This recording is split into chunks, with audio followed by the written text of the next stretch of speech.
Thanks for having me today, and it's great to see all of you. So we were sitting chatting in the back, and we were like, who's at this conference? I don't want to preach to the choir or anything, but I'm going to speak a little bit about design from a particular lens that I've used in my career so far, which is as a human geographer. So one of the interesting things about social science is we try to find ways to contextualize our understanding of people's lives. We think of ourselves as ethnographers, in other words, reading culture through the signs and the material information, et cetera. And I was thinking about all this today while wandering around the British Museum and just being like, whoa, thousands of years of culture. It's overwhelming. I tried to bring this to a tech context when I joined Uber in fall of 2015. And as a human geographer, a couple of the things that we think about as sort of the keywords to better understanding human experience are space, place, and landscape. Space being, of course, that we occupy physical spaces that can be seen as the dimensional size of this room, or it can be the emotional sort of way this room feels to you right now, sitting in it as a member of this conference. Place is, of course, the physical location or point on the map, but not an isolated point, but rather a location in which you could physically locate something. You can also think about all of the connections that that place has to many other places around the world, whether through ideas, material goods, trade, etc. And landscape meaning, of course, the environment, whether built, natural, etc., but the actual sort of physical context of our lives and how we occupy the spaces and places in which we live. Now, these were interesting at Uber because the company saw itself from the very start as a mobile product. We built this amazing thing. We timed it perfectly right when people's mobile devices got to the point in which their map worked really well, and we could show them a car moving on the map, just like in that James Bond movie. Wow, it's so great. What they didn't necessarily think through was the real social space that ride-sharing was about to create, which is to say, if you took your first Uber ride a few years ago, or on any ride-sharing platform, you probably had the experience of getting into a car with another human being and being like, wow, I can't believe I actually got into a stranger's car, and now we're riding together, and I kind of want to talk to this person, or they're talking to me. Like, how am I supposed to behave? Well, Uber didn't necessarily try to define that social interaction. We did it ourselves, really, as a collective population who started doing ride sharing. We created a culture on the fly of how we interact with each other, whether you're a driver picking people up day in, day out, or a rider taking your first ride and experiencing the magic of being able to request a ride on your phone, get picked up, and taken to the airport on time. Wow, amazing. A lot of the work that I did at Uber as a UX researcher was to try and build more understanding, awareness, and interest within the company of the very physical reality that the experience was creating. In other words, the mobile product was being designed in a very traditional tech setting, but the social spaces that surrounded it, that it engendered, those were something that a lot of people at the company didn't necessarily have experience in getting to check out for themselves.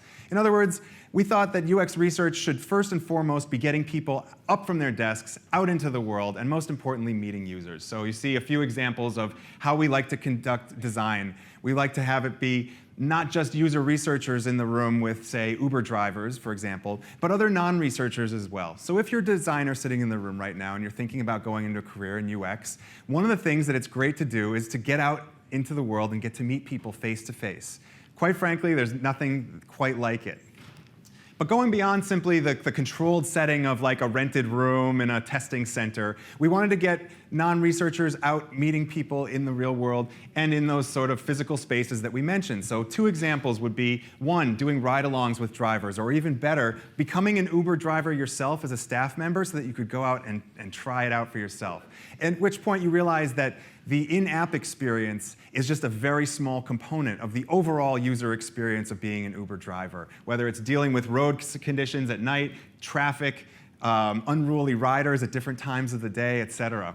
And then the other thing was recognizing the human geographies that Uber inadvertently created, one of which that was really fascinating to me was the waiting lot at the airport. Now, if you've ever taken an Uber ride to or from the airport, you know that your driver drops you off and then goes somewhere, or your driver magically appears curbside and picks you up.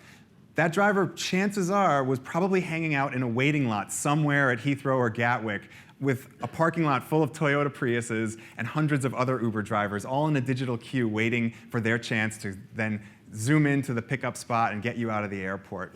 So what we found was that was the kind of place, like for example here at SeaTac Airport in Seattle, where it made sense to actually go there, spend time, not just interacting with drivers one-on-one as a user researcher per se, but to see the kind of social interactions that drivers were creating with each other. In other words, when you're one of 100 drivers standing outside 100 different Priuses in the parking lot on a cold day, you're probably going to start talking to each other. And we thought those conversations were really interesting to start tuning into. So I wanted to show you a few examples of some of the research projects that contributed to design and product development at Uber. And along the way, I want to talk about these sort of keywords, that we started thinking about user research as being not just about individuals, but about people as individuals or groups, place as in the sort of physical context of the Uber user experience, as well as this idea of community, that as human beings, we can think of culture as a process, the interactions that we have with each other, the kinds of social expectations and understandings that we share are always an ongoing negotiation that all of us can actively contribute to. So here's a few examples. One was the Greenlight Hub, which is sort of, in America we call it a DMV. We also call it hell. That's where you have to go to get your driver's license updated or something like that. Probably you've all done that if you have a driver's license. You know, you wait in a line, you interact with a fairly unhappy person, and ideally you get your stuff sorted out, and you wind up paying a lot more money than you would have liked to and wasting half your morning.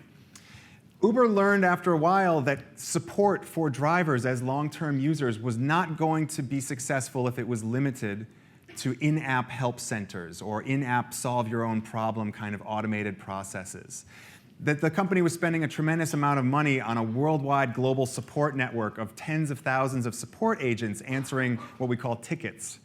But in fact, what most drivers really wanted was a human interaction, whether you were being onboarded and bringing in documentation to start driving for the first time, whether you were considering doing Uber or ride-sharing as a flexible earning opportunity, but in fact you had very, very little experience using a mobile device as part of how you conducted your business. We learned that people needed to be in person meeting with us.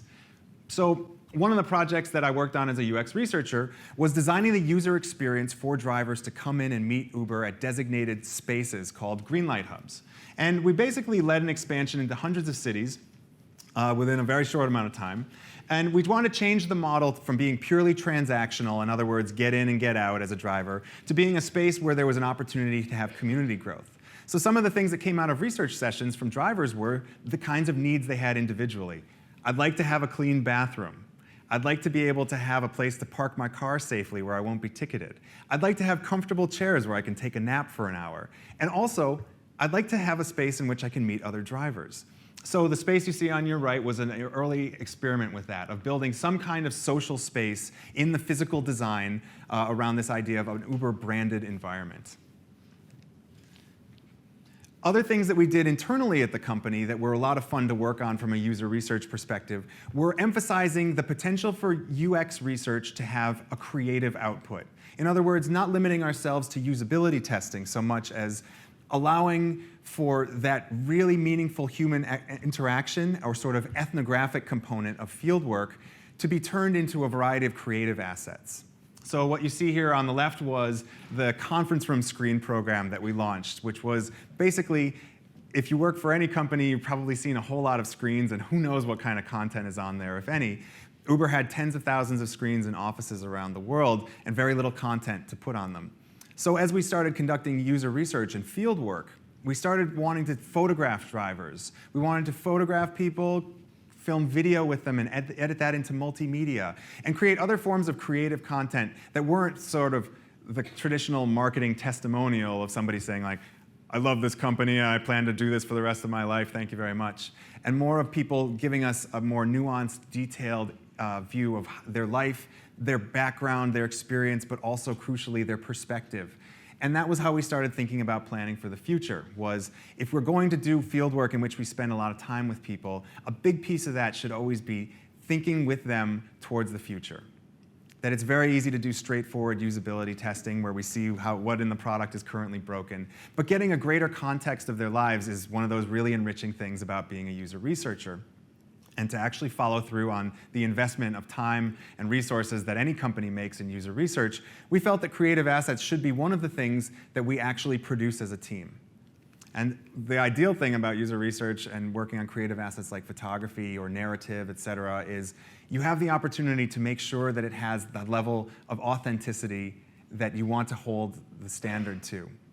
So the other program that we worked on was making a print magazine. And that was, again, thinking about this sort of human geography of shared rides.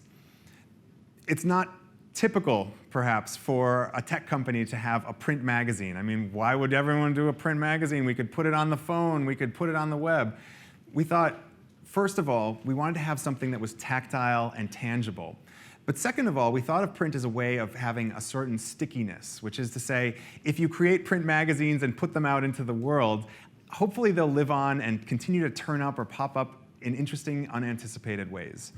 So we designed a print magazine program that was based all around the user research we were doing with drivers themselves.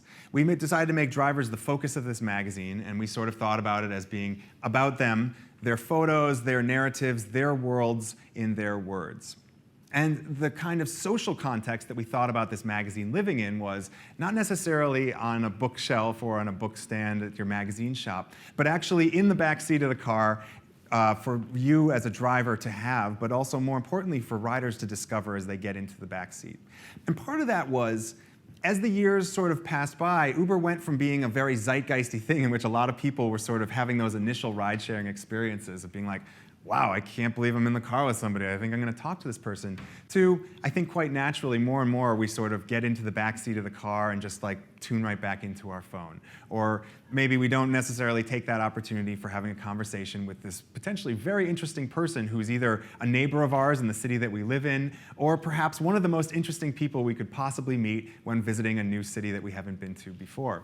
So we thought of a magazine as being something that the physicality of it and the content itself could spark conversation that would basically be more of a social bridge between drivers and riders. Another part of that was the thinking about basically driver experience as being a lot more than sort of whether or not people could successfully use their phones to, say, go online, accept rides, cash their money out, but more about what we were sort of learning as we talked to drivers over the years, which was increasingly, most drivers defined the value of Uber, typically, no surprise, as being, I like the flexibility, that I can go on and work at any time, and when I need to do something else, I can go offline, as well as ideally the kind of, I like being my own boss. But as we know, those sentiments are sort of, they're fading out a lot. And instead, the more meaningful thing that a lot of drivers defined for us was what they liked the most about driving was the opportunity to meet with and interact with a broad spectrum of people. That for a lot of us, we have a job in which, despite being social animals, we don't get all that many opportunities to interact with people, to have conversations with those who are like us or very different than us. And increasingly, when we listen to drivers about what they found most meaningful, compelling, or perhaps engaging about being a driver was they wanted to talk to people. They wanted every conversation in their car to be one in which both sides enjoyed that interaction, and that in the end, the face of Uber was perhaps less about our CEO and more about the driver who you had an amazing conversation with on your way to the airport. The last piece of basically examples of UX research thinking towards the future that I want to talk about are some of these words that we hear a lot right now in tech. Uber as a company, of course, was talking a lot about trust and safety, as well as accessibility. And in the last couple of years, the UX research team was lucky to be able to spin up a couple of ongoing programs to really address this through user research, but fundamentally user research that engaged a wide variety of other kinds of staff members internally at the company with some really diverse user groups. So two programs that recently launched that I thought are interesting examples to think about for, as you consider how you might want to do research, you're always ideally considering what kind of users you're going to engage with. Now, it's easy to say we want a diverse group, we want a whole range of every kind of demographic axis.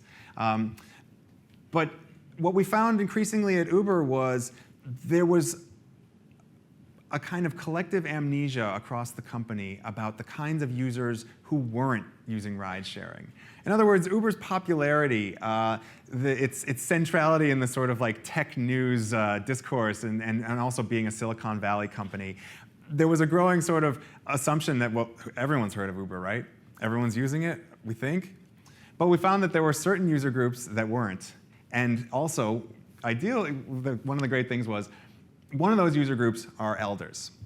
So one of the things that I wanted to mention today is we found that elders are an amazing kind of user group to engage with. And that's something to think about, I think, no matter what kind of design you're doing for any kind of product. Elders are amazing to work with. And there's a couple reasons for that.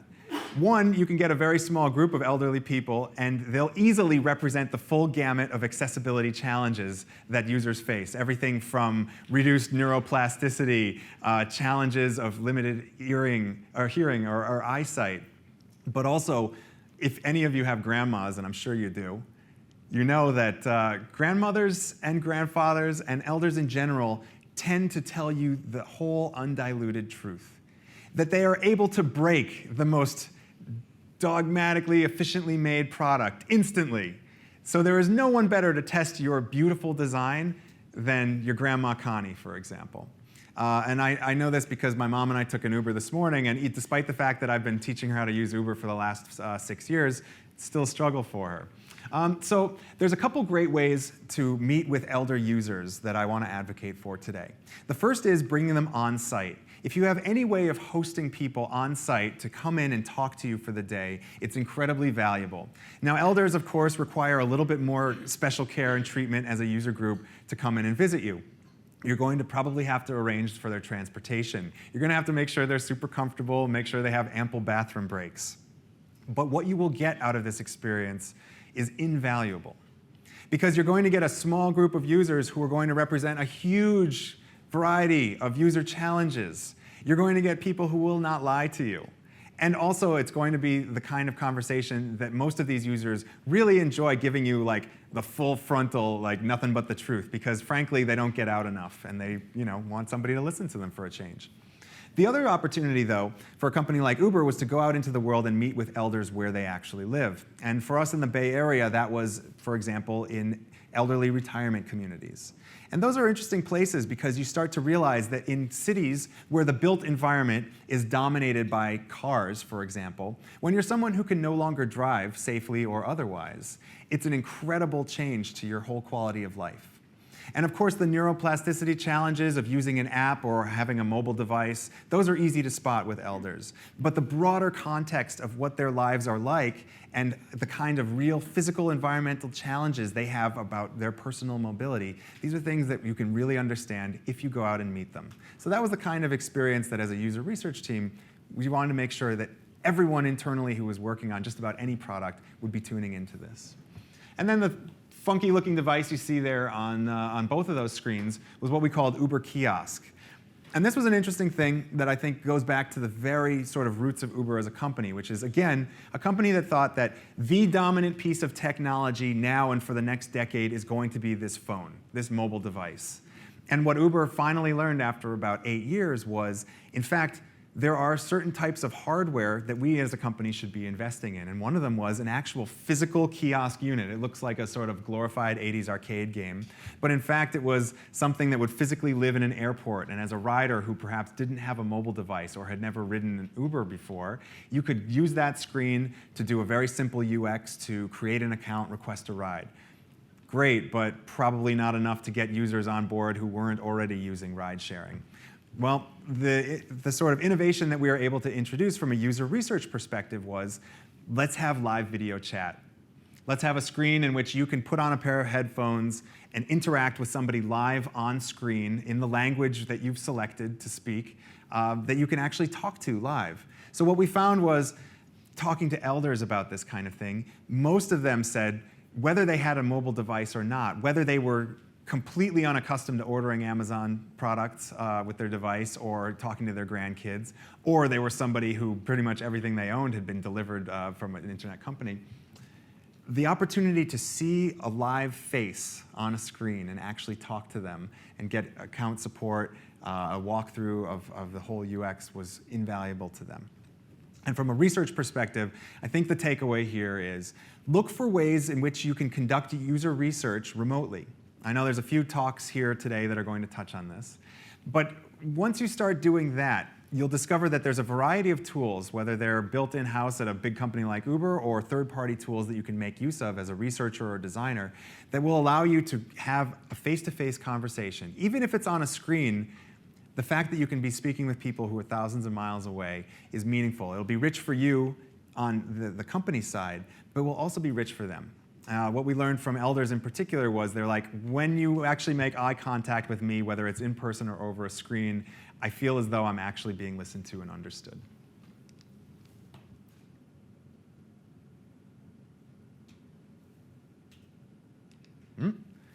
So I think I'll wrap up there simply by saying that as we think about building for the future, we can be doing that by doing research that is very present-based, but with an open mind of investing in things like a little bit broader ethnography.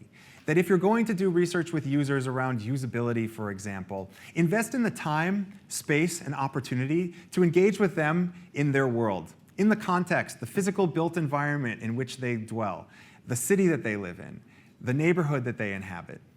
Invest in spending time with them in their social space, doing things beyond sort of usability tasks to see what else is going on in their life. And most importantly, after taking advantage of this incredible opportunity to meet people where they live and talk to them and meet them, think about ways in which you can bring that experience back with you and share it broadly across your company. You can always, of course, do a presentation or share a deck, send out things like that. But think about the kind of creative assets that you have the capacity to create with quality and authenticity about the user experience that you've gained by meeting people where they live. Thanks. I'll ask you a couple of questions first. Sure. So feel free to. So I think we have probably my favorite question yet today, which is somebody's very interested in Uber for pets. And they want to know how the kind of research testing process would work for something like that, how you would adapt it. Uber for pets. So what would Uber for pets be? Like, oh, my Shih Tzu has to go to the vet and I'm really busy, so I just want her to be picked up and ferried there? Or? Well, I was hoping you were going to know, because I'm very interested. Well, what I can tell you is that we did do quite a bit of research around pets because one way of thinking about Uber that I find is helpful, or ride sharing, is it's a mobility utility. Now, if you live in London or you live anywhere else, you know that you have a variety of options to consider about how to get from point A to point B. And I think one of the early successes of ride sharing was it was quick, it was more efficient, and also it was kind of cheap. So as utilities go, it was the obvious choice. So we saw a lot of interesting use cases that the company was not prepared for, and pets was one of them. Now, the interesting thing about pets, of course, is it's a very cultural idea of having an animal on a leash that you travel with, right? And there are some cultures and individuals who think that pets are wonderful. Personally, I really like dogs. Like, I was just in Rye for 2 days, and I talked to some nice humans, but the dogs that I got to pet were just phenomenal, like best relationships ever. There's this little terrier next to the fire, and we just totally vibed. But of course, there's other people who culturally are not comfortable with pets. And the other thing that it brought up was, for drivers, one of the expenses that is foisted onto them by ride sharing is the maintenance and upkeep of your car. There's incredible wear and tear on your vehicle when you're driving 40 to 60 hours a week. You wind up spending thousands of dollars a year. And cleaning fees were a backbreaker for drivers. Of course, it depends on the hour of the day that you drive whether or not you're likely to have riders who are inebriated. And when you have inebriated riders getting into your vehicle on like a Friday night, it raises the risk of somebody making a mess in your car. So a lot of drivers were reporting to us, well, I don't want animals in my car because they're going to make a mess, they're going to shed. Other people will get into my car afterwards. Other riders will get into the car and complain that it smells like dog. If it's a rainy evening and I, let a terrier ride with me, everyone for the rest of the night is going to smell that terrier. So we learned to follow local standards in the States, for example, ADA, in which legally some kinds of animals are considered service animals. And as a driver, you are legally bound to accept them in your vehicle, while other animals are not. So it was an ongoing kind of understanding of local regulations, as well as respect towards local cultural customs and recognition that there was a diverse range of user attitudes towards pets, both in terms of ridership and drivers. Fantastic. Well, thank you so much. Thank Can we you. have a huge round of applause for Adam Williams?